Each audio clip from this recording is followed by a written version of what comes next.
오늘은 그 재림을 어떻게 대비할 것인가, 세상의 그 종말을 어떻게 대비할 것인가, 심판의 날을 어떻게 대비할 것인가, 이것을 가지고 말씀드리겠습니다.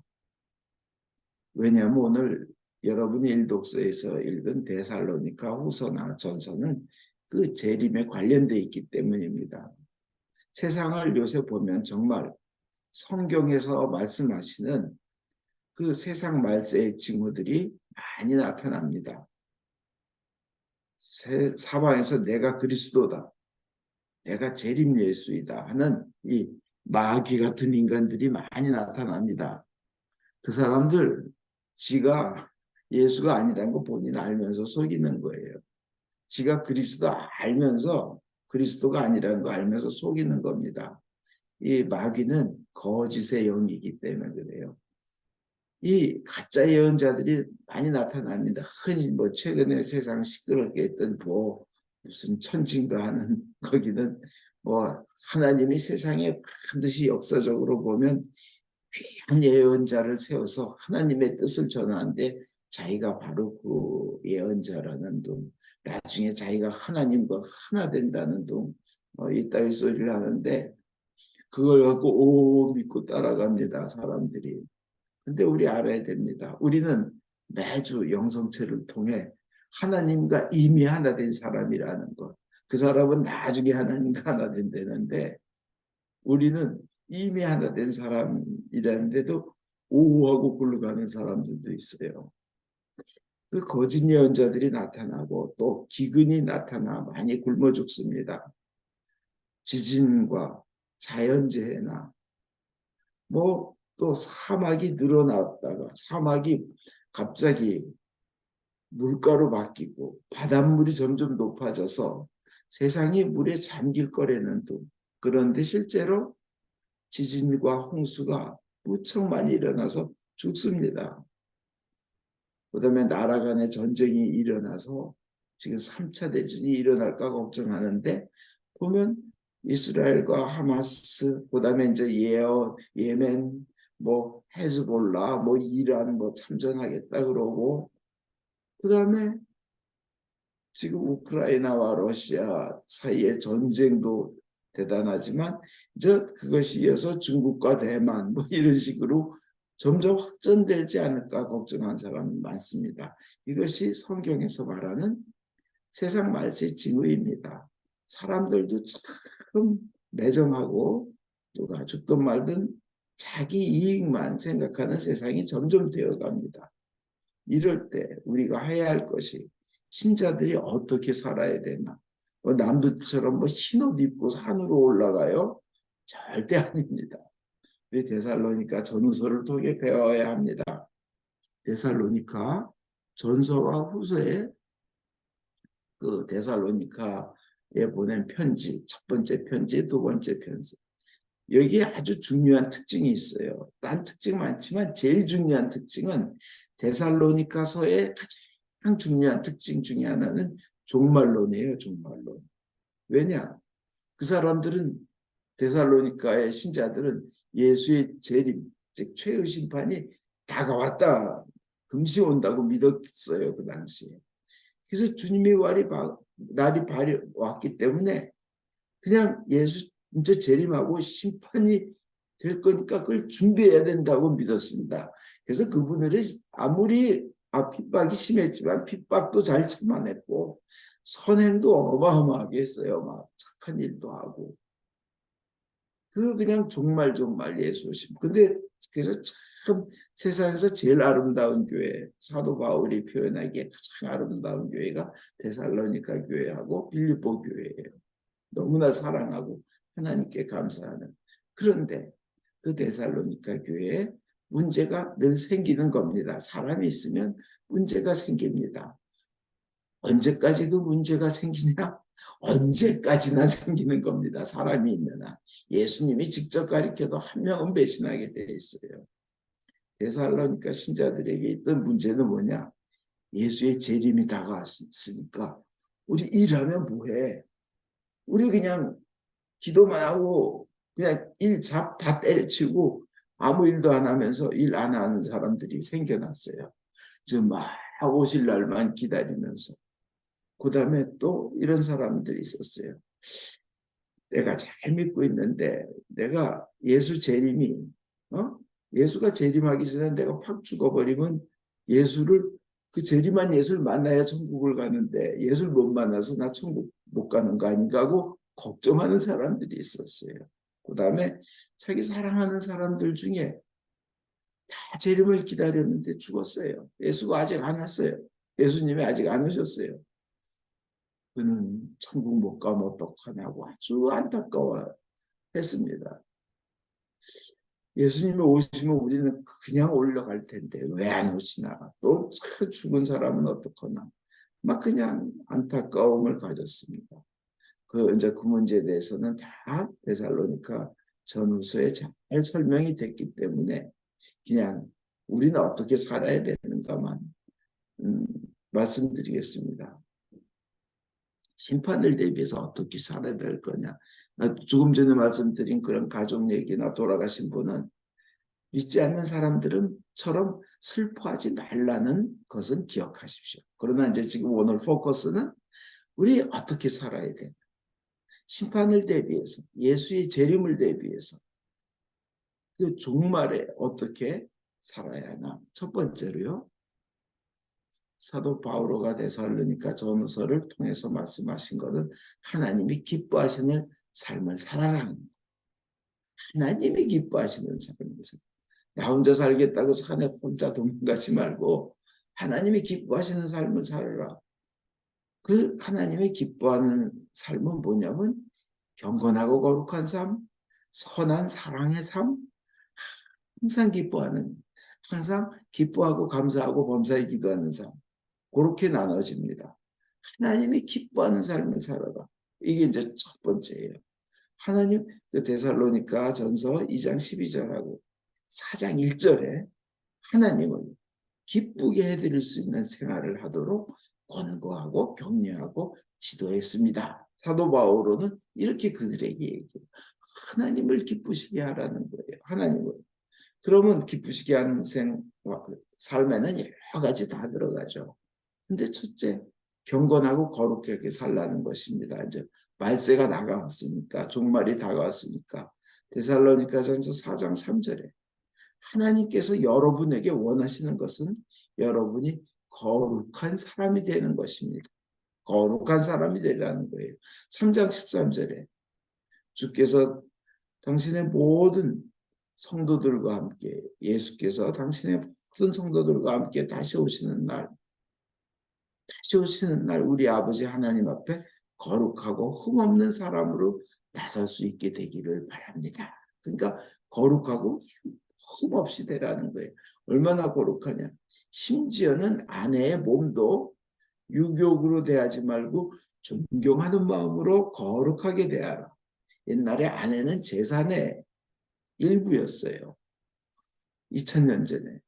그랬는데 아내를 존경하며 거룩하게 아내의 육체를 대하라는 거예요. 이렇게 거룩하게 살려는 거예요. 그리고 그 하나님을 기쁘시게 해드리는 삶 두 번째로 선을 행하며 더욱 사랑하며 살라는 겁니다. 더욱더 사랑하며 데살로니가전서 3장 12절에 우리가 여러분을 사랑하듯이 여러분들이 서로 사랑하고 또 모든 사람을 사랑하게 되길 빕니다. 그 다음에 4장 10절에 여러분이 더욱더 그렇게 하시기를, 더욱더 사랑을 실천하시기를 권고하는 바입니다. 제가 그 전에 그 연합뉴스에서 본 건데요. 그 아들이 자기 아버지가 간경화였어요. 간이 이제 기능을 안 하는 거예요. 그러니까 그 아들이 그 아버지는 공문섭씨고 아들은 공민석이에요. 근데 아무도 그 간에 맞는 사람이 없는데 아들이 외아들인데 자기 조직을 검사를 해서 아버지와 잘 맞는다고 하고 그걸 알게 됐고 자기의 간의 70%를 전제해서 아버지를 들여서 아버지를 살렸어요. 근데 그 아들 얘기는 이런 거예요. 저에게 생명을 건네주신 아버지께 간 이식이라도 해드려서 오히려 고맙고 다행입니다. 이 참 잘 되는 집안이에요. 그죠?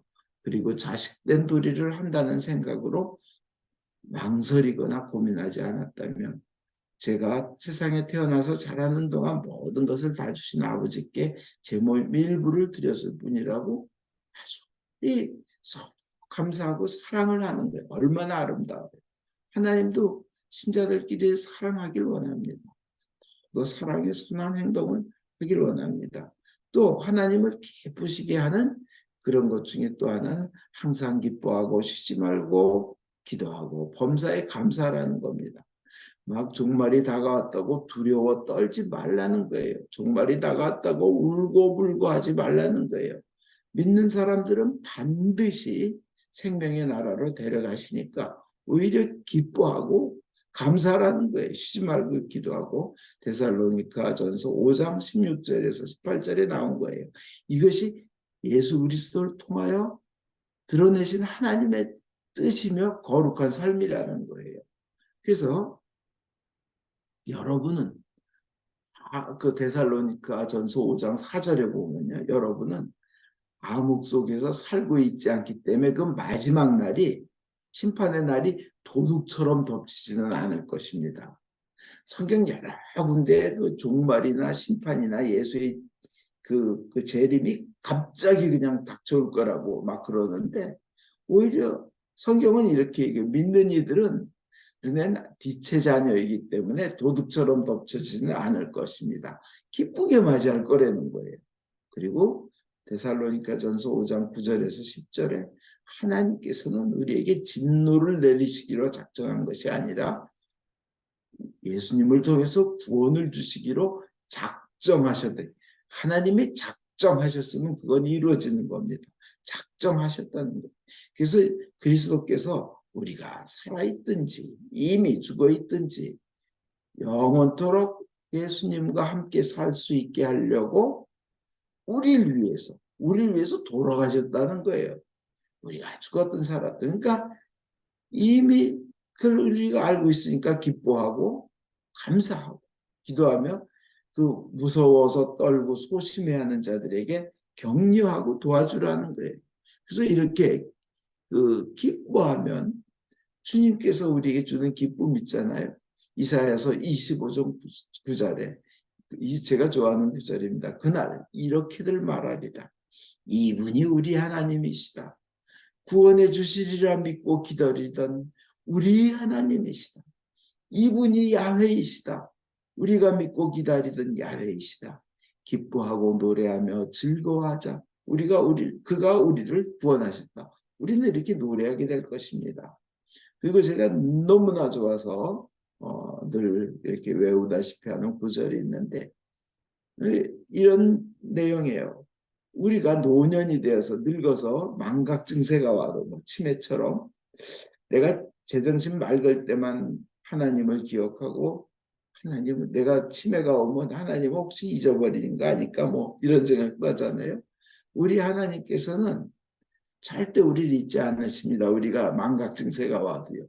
그래서 우리 하나님께서 우주의 모든 존재보다 우리 자기 자식들을 더 귀하게 여기십니다. 하나님은 우리를 영원히 버리지 아니하십니다. 그리고 끝까지 인도하시고 영원으로 인도하십니다.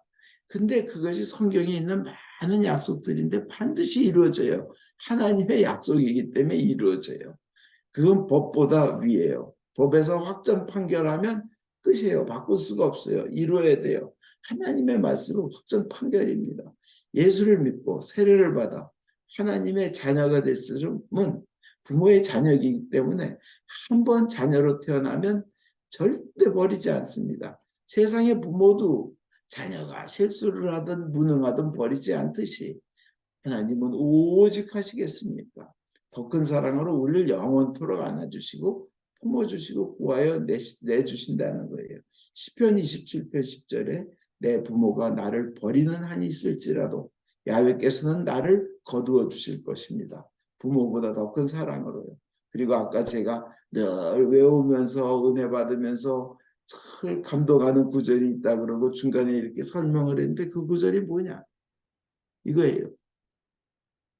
야곱 집이여 이스라엘 집에 남은 모든 자여 나를 들을지어다. 옛날에 그 이스라엘족, 유다족은 신약에는 예수를 믿는 자를 의미하는 거로 바뀌잖아요. 그죠? 나를 들을지어다. 내 말을 들어라. Listen. 배에서 나무로부터 나에게 안겼고 태어날 때부터 하나님한테 안겼다는 거예요. 태에서 나무로부터 나에게 품기운 너희여. 아름답죠? 너희가 노년에 이르기까지 내가 그리하겠고 너희가 늙을 때까지 안기운 그 안으실 거라는 겁니다. 백발이 되기까지 내가 너희를 품을 것이라. 내가 지었은즉 안을 것이요 품을 것이요 구하여 내리라. 내가 지었은즉 안을 것이요 품을 것이요 구하여 내리라. 아름다워요. 참 하나님 감사해요. 요한복음 10장 28절에 내가 그들에게 영원한 생명을 주노니 그들이 결코 멸망하지 않을 것이요 또 아무도 내 손에서 그들을 빼앗지 못하리라.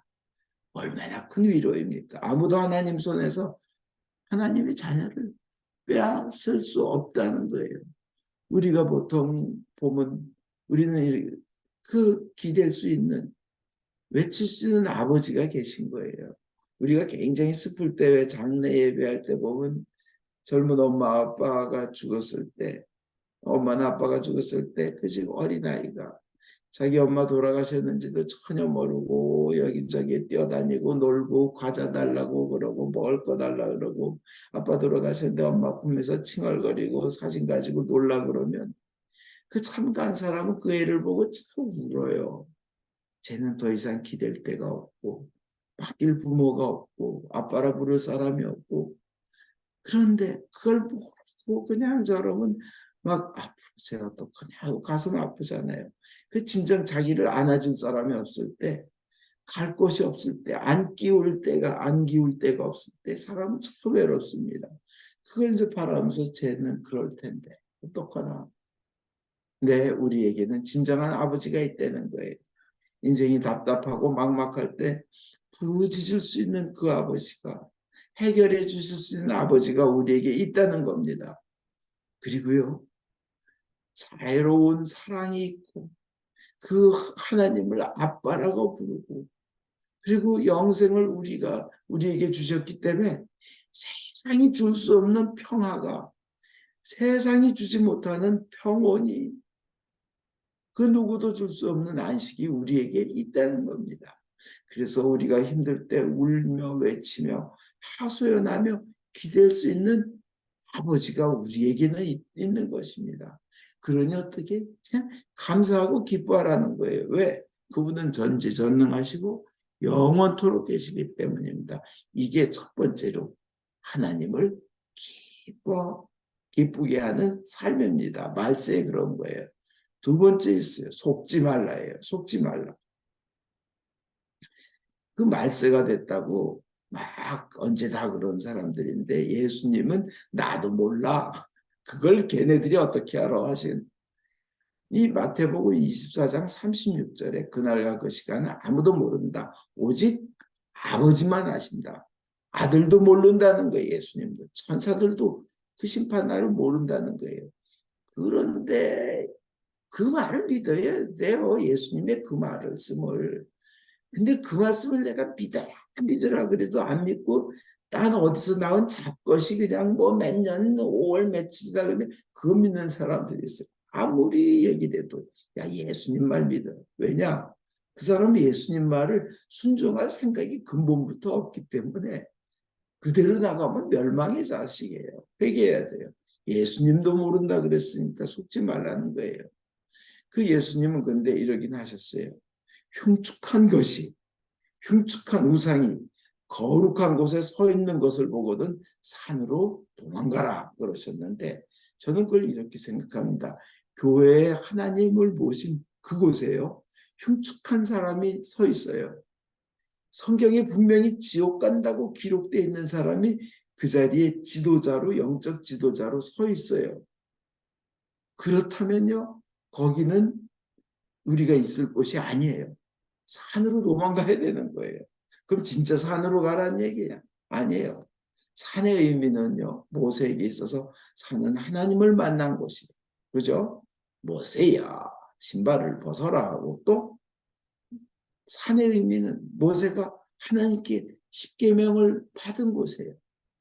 예수님께서는 산의 의미는 변화산처럼 모세와 엘리야를 만나서 세 분이 십자가의 순환과 부활하심과 인류를 구원하심을 논하는 곳이 산이에요. 그리고 예수님은 산에 가서 밤새 기도를 하셨다고 되어 있어요.